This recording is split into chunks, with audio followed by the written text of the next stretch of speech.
So this class is an introduction to the feminist movement. We are going to look at the trajectory, the beginnings, the pioneers, people who have made a difference with their writings and beliefs about women and the need for women to be emancipated. So we can see the beginnings of this movement at the end of the 18th century and at the beginning of the 19th century. So whole of 19th centuries and 20th century, they were all, you could say, momentous, wherein you had many people coming out in the open supporting the causes espoused by women. And many critics have seen that more than getting out into the open and then shouting, yelling, more than that, this movement, it relies heavily on literature, because literature is a means of expression, and whatever we want to tell the society and to percolate into the psyche of a whole society, literature is the best bet, because literature is something that stands the test of time, that which lets things remain for posterity. And it is through literature, soft power, through which we influence people. So literature has been one of the most important weapons in this movement. So it's a means of expression.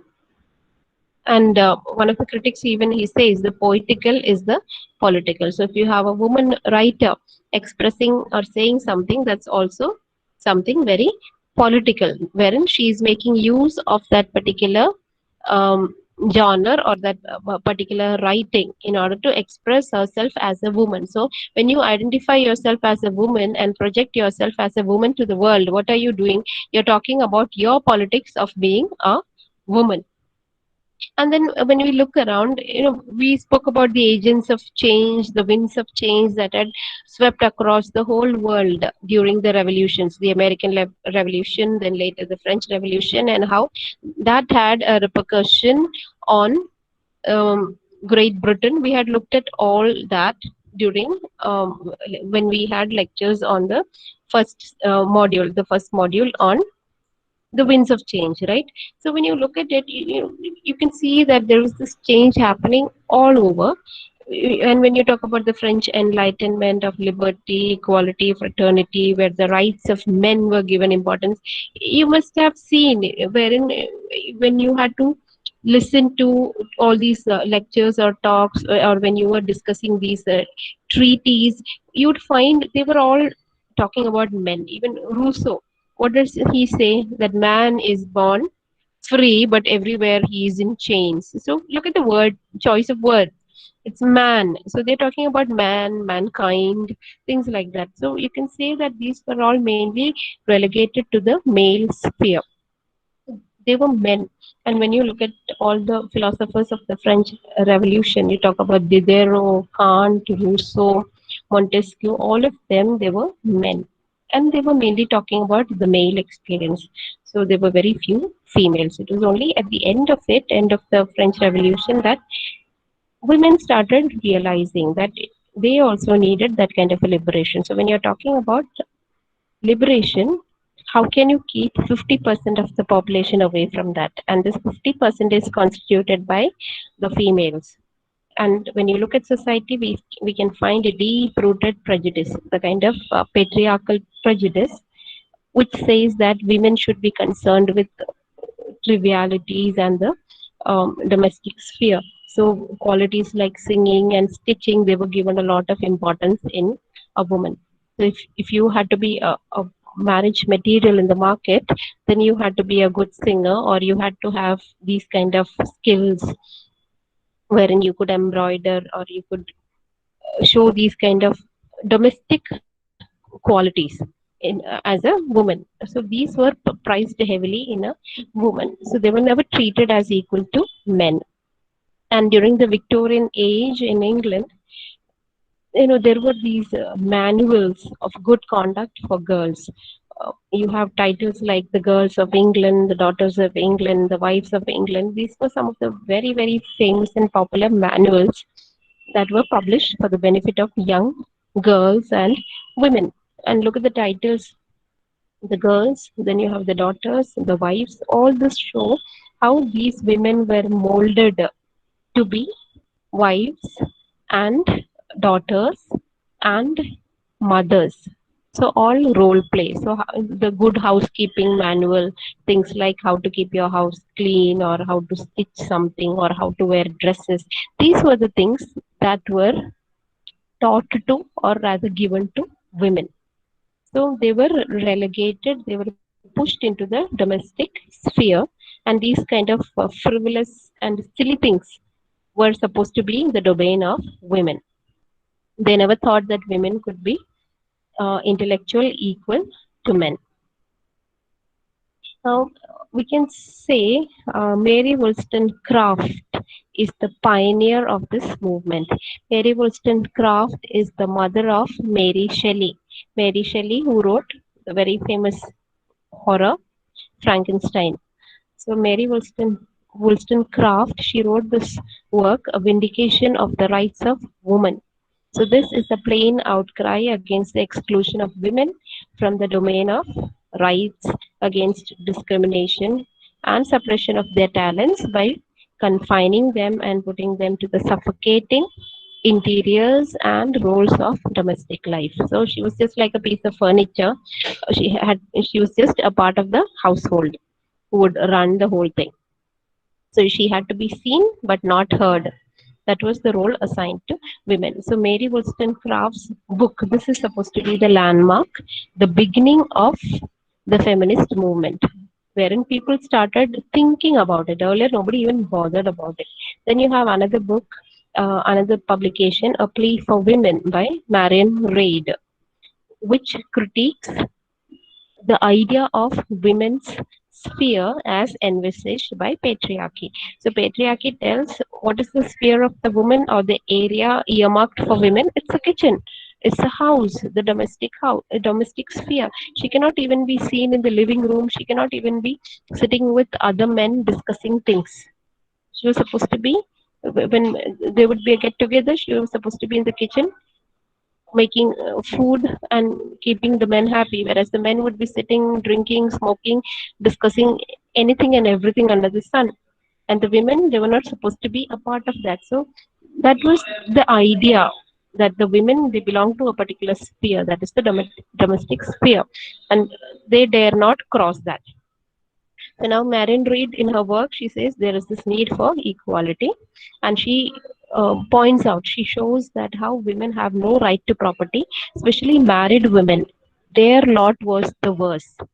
So as long as you're not married, at least your parents would care for you, more or less, right? But then married women, she would leave her own house, her own people, and go to the husband's place, right? She stands to lose her own name, and then once she is married, she would have no right over the property of her parents, even at the matrimonial home.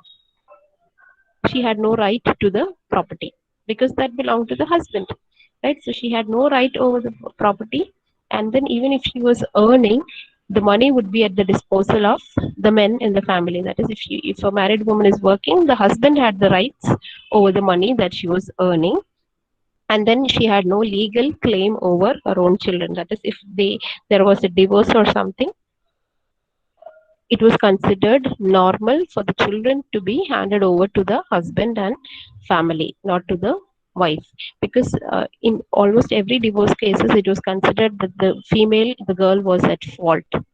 Understand? So everything was against the female gender. No property rights.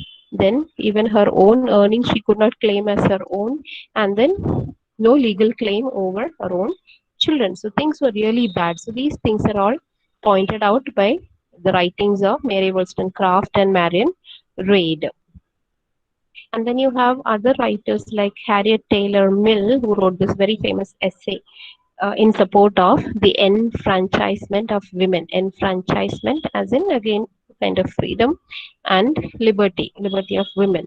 And she was a close collaborator of John Stuart Mill. So though they have the same surname, they are not married to each other. She was married to somebody else. Okay, you know, but then they collaborated quite a lot, but still the patriarchal society never understood their association. So there were all kinds of gossips and rumors about them, but then Harriet was really supported by her husband, who really understood what was happening. So these two, they wrote quite a lot against what was happening in society. So John Stuart Mill, he wrote this very famous essay on the subjection of women. So these works and these two writers, they actually endorse, as in support, Wollstonecraft's cry for the rights of women. So they call for women to be educated and to keep themselves busy with some kind of a job outside, because she's as good or as competent as men. So they say, don't let the women sit at home. Give her an education, let her work, let her find a way. And then later, during the same time, there were these very interesting as well as controversial court cases. There was this lady called Caroline Norton, who was the writer Sheridan's daughter. She didn't support the feminist movement or anything, but then she had a terrible marriage. She underwent a traumatic life, so much so that she filed for divorce. But then when she went to the court, she found that every law, every sentence, everything was in favor of the man, and everything was skewed towards the woman. So she saw how unjust the whole thing was. So there were many court cases and litigations, and these battles, it led to some good rules and policies. For instance, it led to laws on the right to property and limited custody of children. So women were also now considered to be a party, or uh, someone who could claim the right to property, that even she had a right over her husband's property, and also limited custody of children, at least some custody. Earlier there was no custody at all of children, but now after these battles, legal battles of Caroline Norton, there were slight changes in the policies. Then there was this very interesting work by William Thompson. The work is called, a pretty long name, Appeal of on Half of the Human Race, Women, against the pretensions of the other half, men, to restrain them in political and thence in civil and domestic slavery. So this was also a work, as the title suggests, in support of the feminist movement. That is, pleading to the society that give women their due, give them their space. It is very unfair to take it away from them and to confine them to the domestic sphere.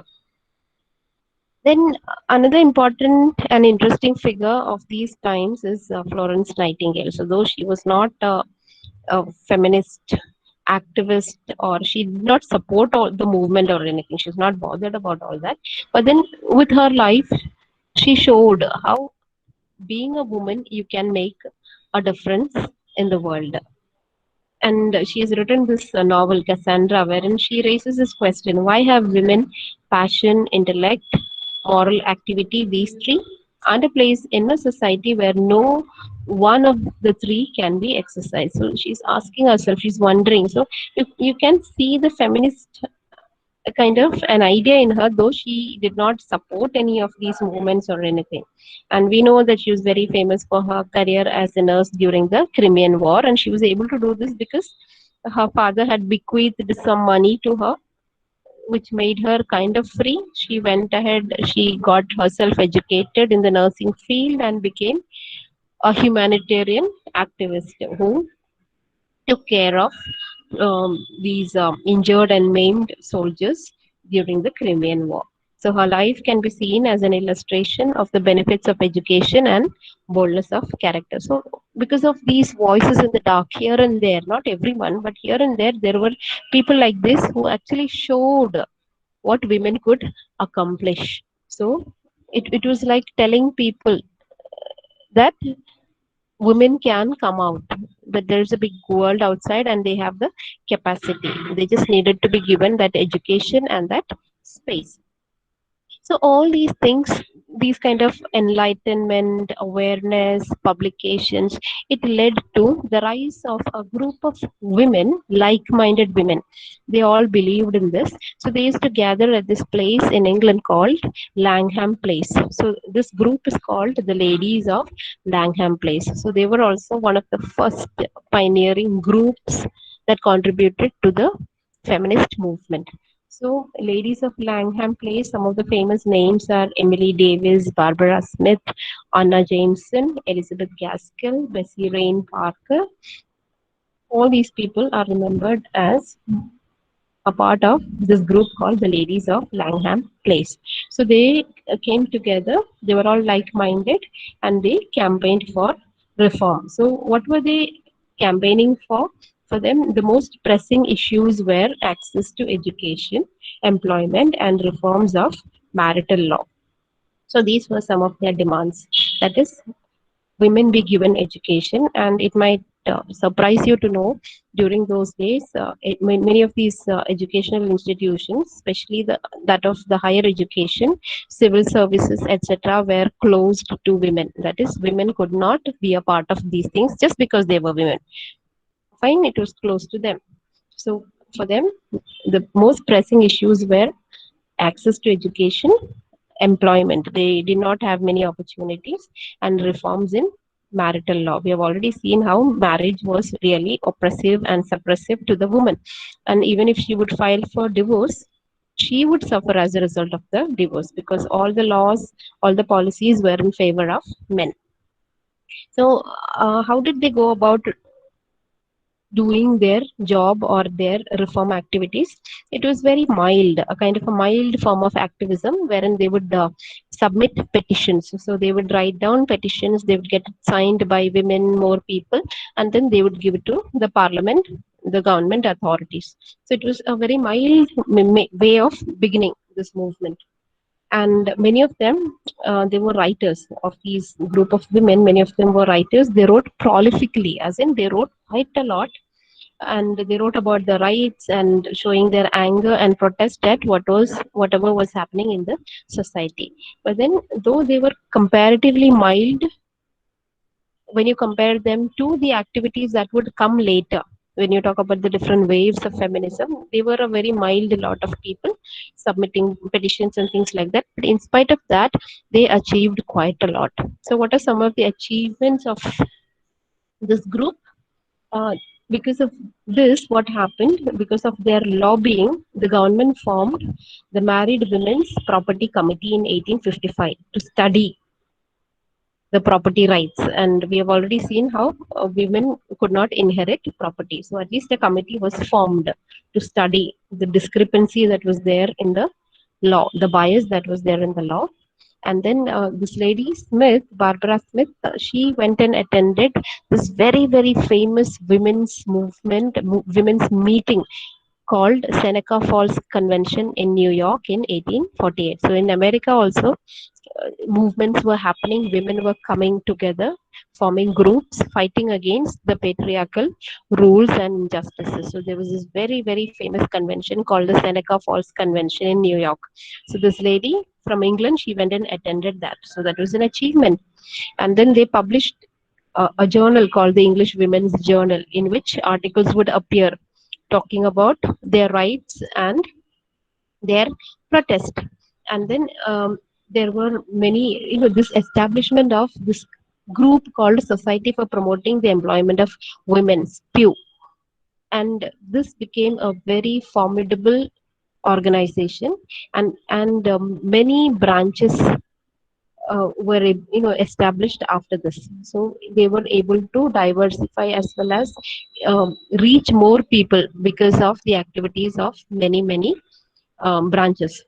And there were reforms in educational policies.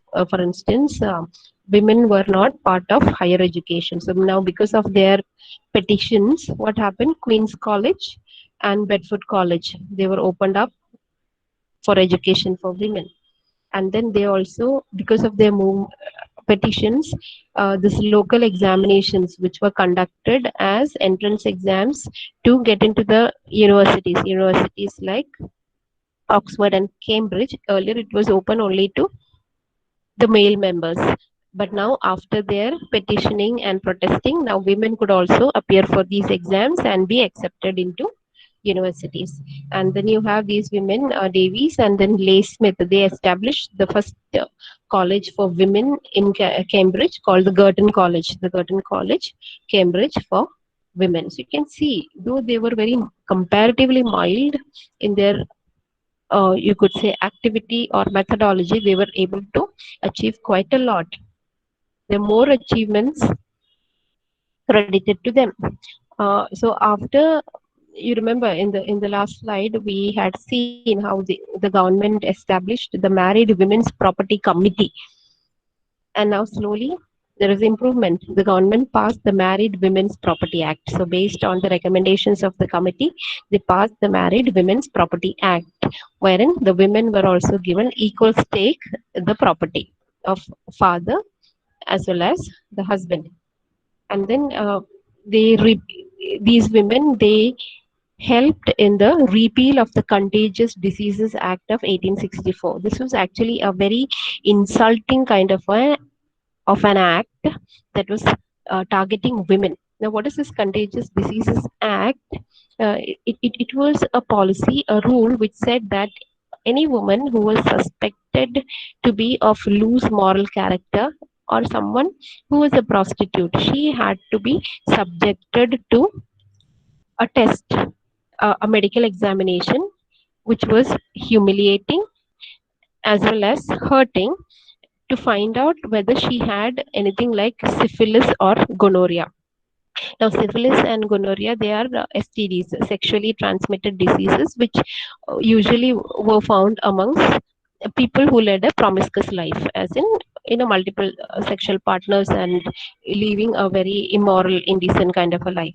So, women were subjected to these kind of things, but interestingly, men, they were not tested for these kind of things. So you can see this particular thing, Contagious Diseases Act, was a kind of a humiliation the to women, so casting an aspersion on the character of women. So again, in favor of men, they never, if a woman got the disease, obviously she would not get it alone, right? She must have had a partner, but then the law never would consider that.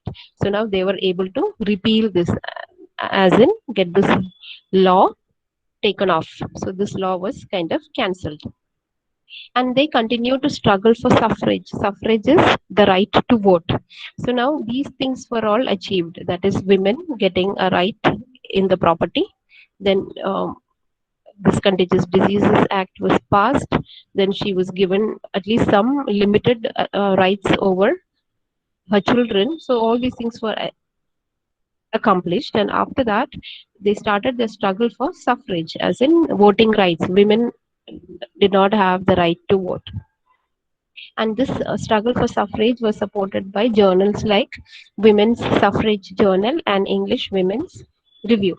So there were many meetings, propaganda of protest, discussions in the parliament, many things were happening.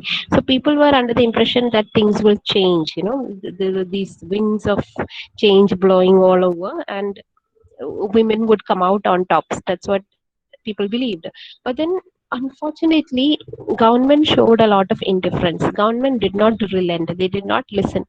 So much so that these women, now they started getting really angry, frustrated, and thereby violent. Till now, they were very calm and quiet, and they would sign petition.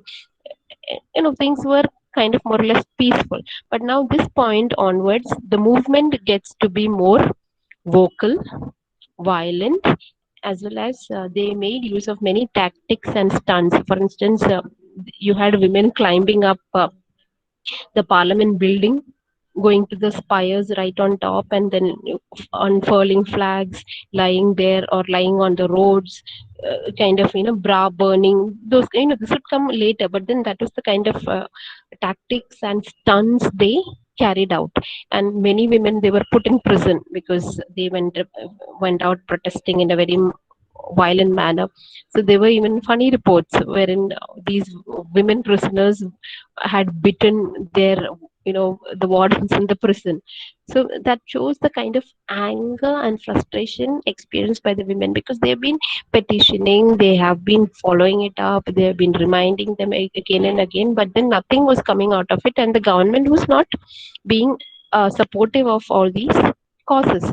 Main reason being that most of the people in authority were men. Not most, almost all of the persons in authority were men, and they were not happy about having to share their power as well as position with that of women. So they had to kind of scream out to get their voices heard.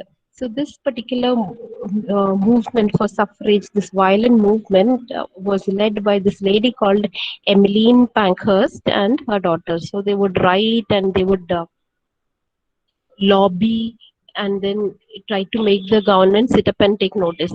And unfortunately, when you look at the press of the time, the newspapers and all, they reported these kind of things in the newspaper that women are doing, but then they did it in a very sarcastic manner. So instead of helping, the press was not really helping them. And then you have finally the government passed this Representation of People Act of 1918, which gave women the right to vote. That is, women, if you're over the age of 30, they could vote. And later, this law was modified, wherein women and men, everyone could actually do that. Go ahead and vote. Earlier, it was restricted to only women 30 up, but now everyone could do that. So that happened in 1918 under Representation of People Act. And then there was this passing of Sex Disqualification Removal Act of 1919, which opened up the civil services for women. They could also write the exam and become civil servants. And then you had the Matrimonial Causes Act of 1923, which gave equality between men and women on the grounds of divorce. Earlier, we had seen how the men got all the privilege when it came to divorce, and women was the loser. But now it became kind of easy easy for women also to file for divorce and then have her voice heard without being prejudiced against.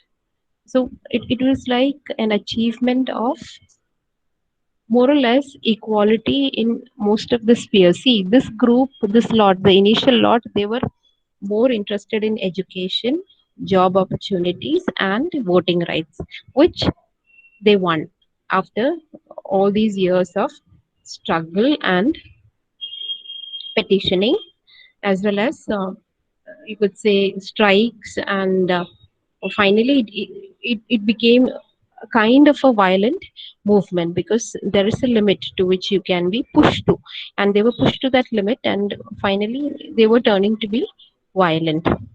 But then they were able to get all these laws passed and have many you could say unjust laws repealed. They could stop the government from exercising these kind of unjust laws that were against women.